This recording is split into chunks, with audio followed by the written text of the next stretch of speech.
नमस्कार। मैं doctor S के श्रीवास्तव, असिस्टेंट प्रोफेसर श्री शंकराचार्य महाविद्यालय जुनवानी भिलाई। फाइनेंशियल मैनेजमेंट के टॉपिक कैपिटल एक्सपेंडिचर बजटिंग के पहले वीडियो लेक्चर में मैंने आपको पूंजी खर्च बजटिंग से संबंधित कुछ बातों की जानकारियां दी या उन बातों को आपके सम्मुख रखा कि किस प्रकार से हमारे पूंजी खर्च होते हैं, किस प्रकार से हमारे आगमगत खर्च होते हैं और पूंजी खर्च के संबंध में किस प्रकार की सावधानियां रखनी होती है या विनियोगों के प्रस्तावों का मूल्यांकन किस तरह से करते हैं। और इसके अंतर्गत हमने देखा कि विनियोगों के प्रस्तावों का मूल्यांकन करने के लिए हमारी जो पहली तकनीक थी पेबैक पीरियड, अदायगी अवधि पद्धति, इसके अंतर्गत दो प्रकार से हमने गणनाएं की, अदायगी अवधि के पूर्व और अदायगी अवधि के पश्चात। दोनों ही स्थितियों में हम निष्कर्ष में पहुंचते हैं, अर्थात यदि हमारे पास दो अलग अलग प्रस्ताव हैं और दो अलग अलग प्रस्तावों में से हमें किस प्रस्ताव का चयन करना है, यदि अदायगी अवधि पद्धति के आधार पर हमें अपना निष्कर्ष देना है तो हम यहाँ पर प्राप्त करेंगे गणना करके कि किस परियोजना का अदायगी अवधि सबसे कम है। जैसे प्रपोजल ए और प्रपोजल बी दो प्रोजेक्ट हैं हमारे पास। प्रपोजल ए में हमारा पीवीपी आता है 2 वर्ष और प्रपोजल बी में आता है हमारा 3 वर्ष।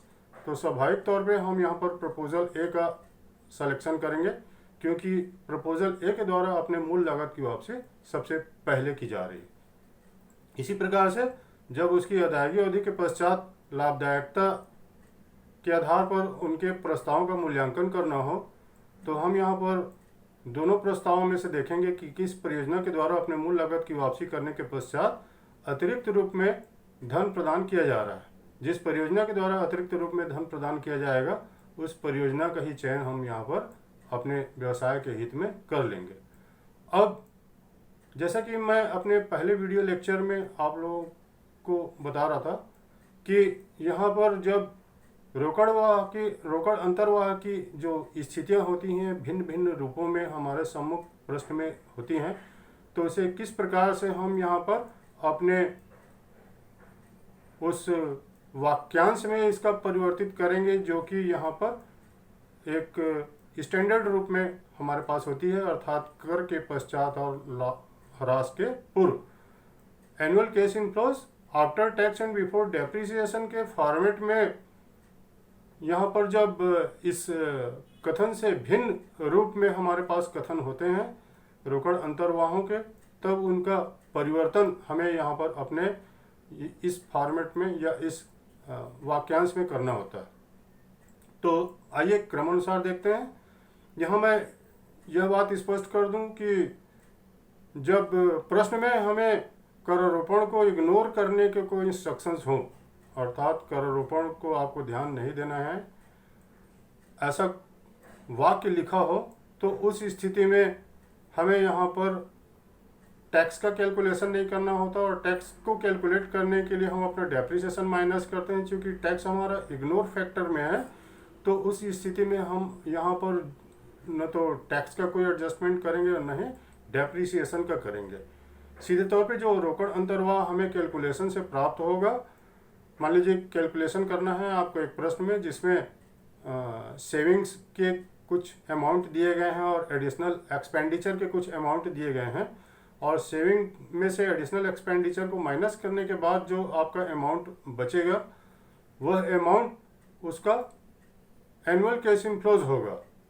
यदि टैक्स फैक्टर यहाँ पर इग्नोर ना करना हो तो इस प्रकार के जो बचत की राशि होगी उसमें आप सबसे पहले डेप्रिसिएशन माइनस करेंगे। डेप्रिसिएशन माइनस करने के पश्चात फिर टैक्स माइनस करेंगे। टैक्स की दरें सामान्यतः प्रश्न में दी जाती है, अगर नहीं दी जाती तो 50% कर की दर को लेकर प्रश्न हल करना उचित होता है। और जब टैक्स माइनस कर लिया जाता है तो पुनः हमें ह्रास की राशि को जोड़ना होता है। ह्रास की राशि को जोड़ने के पश्चात हमारा जो एनुअल कैश इनफ्लोज होता है वो हमारे स्टैंडर्ड फॉर्मेट में हमें प्राप्त हो जाता है, अर्थात annual cash inflows after tax and before depreciation के रूप में। तो ये बात सभी स्टूडेंट ध्यान देंगे, प्रश्न में देखेंगे कि क्या इग्नोर टैक्स फैक्टर तो नहीं है। अगर ये सेंटेंस लिखा हो तो किसी भी रूप में डेप्रिसिएशन और टैक्स का कोई एडजस्टमेंट आपके एनुअल केस इनफ्लोज के कैलकुलेशन में नहीं होगा। अब अलग अलग जो 3 स्थितियां मैंने यहाँ पर स्पष्ट की थी अपने पहले वीडियो लेक्चर में, उन्हीं स्थितियों को यहाँ पर देखते हैं। अगर annual case inflows before tax and depreciation दिया हो तो किस तरह से उनका कन्वर्सन हम यहाँ पर अपने after tax and before depreciation के फॉर्म में करेंगे। तो देखिए यहाँ पर जब annual case inflows before tax and depreciation के रूप में लिखा है तो जो एनुअल केस इनफ्लोज की राशि होती है उसमें से हम सबसे पहले डेप्रिसिएशन माइनस करते हैं। कभी कभी प्रश्नों में हमको डेप्रिसिएशन भी कैलकुलेट करना होता है, तो डेप्रिसिएशन कैलकुलेट करने के लिए हमारा फॉर्मूला होता है annual depreciation is equal to initial cost of investment minus scrap value, जिसे साल्वेज वैल्यू भी कहा जाता है, upon estimated life in years. Suppose किसी क्वेश्चन में आपके पास एस्टिमेटेड लाइफ इन ईयर्स नहीं है तो एनुअल केस इनफ्लोज के जितने पीरियड होते हैं उसको ही उसका एस्टिमेटेड लाइफ इन ईयर्स मान लिया जाता है। और इस प्रकार से इस फॉर्मेट में या इस फार्मूले में हम अपने वैल्यू को पुटअप करते हैं और पुटअप करने के बाद हमको अपना एनुअल डेप्रिसिएशन प्राप्त हो जाता है, जिसको कि एनुअल केस इनफ्लोज के कैलकुलेशन में आपको यूज करना होता है।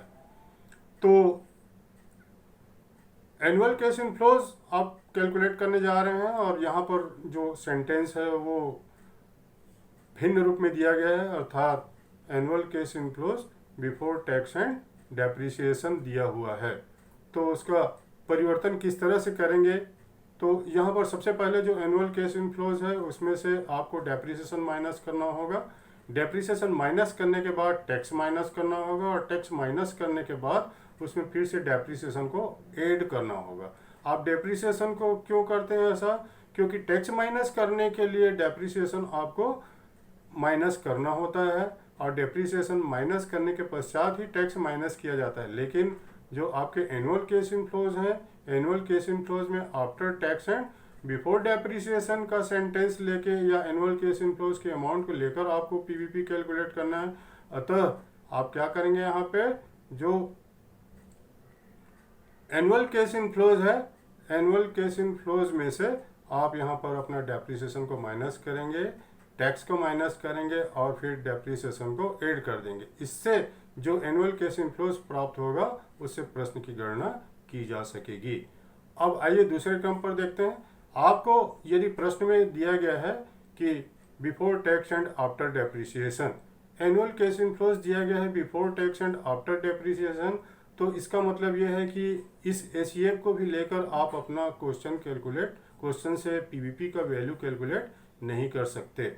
यहाँ पर सबसे पहले आप सेंटेंस को पढ़ते हैं तो लिखा है कि before tax and after depreciation, तो आफ्टर डेप्रिसिएशन है, साफ तौर पर लिखा है। तो इसका मतलब ये है कि एसीएफ से डेप्रिसिएशन ऑलरेडी घटाया जा चुका है। स्टूडेंट इस पॉइंट पर कंफ्यूज हो जाते हैं, वो एक लाइन पढ़कर जाते हैं कि आपको जब टैक्स माइनस करना होता है तो डेप्रिसिएशन भी माइनस करना होता है और फलस्वरूप वो तुरंत डेप्रिसिएशन की अमाउंट को घटा देते हैं। उस सेंटेंस में ऑलरेडी लिखा हुआ है कि आफ्टर डेप्रिसिएशन है, तो आप इसमें से डेप्रिसिएशन को माइनस नहीं करेंगे।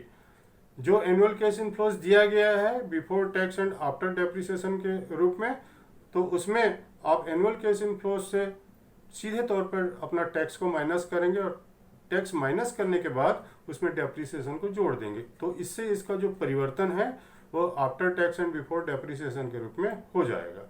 अब आइए तीसरे क्रम पर देखते हैं कि एनुअल केस इनफ्लोज जब आपको आफ्टर टैक्स एंड डेप्रिसिएशन के फॉर्मेट में दिया गया हो तो क्या करेंगे।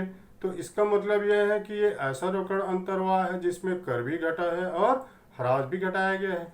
तो जैसा कि मैंने बताया कि कर को घटाने के लिए आप ह्रास घटाते हैं और जब ह्रास घटा देते हैं उसके पश्चात कर की गणना की जाती है, तो इसमें आपको फिर से डेप्रिसिएशन को ऐड करना होता है।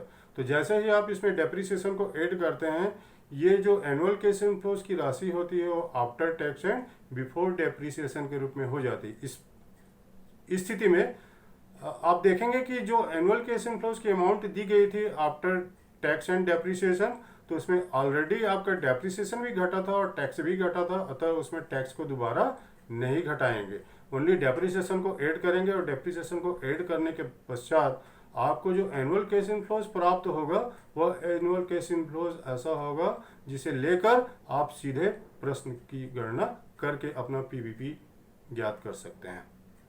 इसके बाद तीसरे वीडियो लेक्चर में हम देखेंगे कि विनियोगों के प्रस्तावों का मूल्यांकन करने की अन्य विधियां कौन सी हैं। Thank you.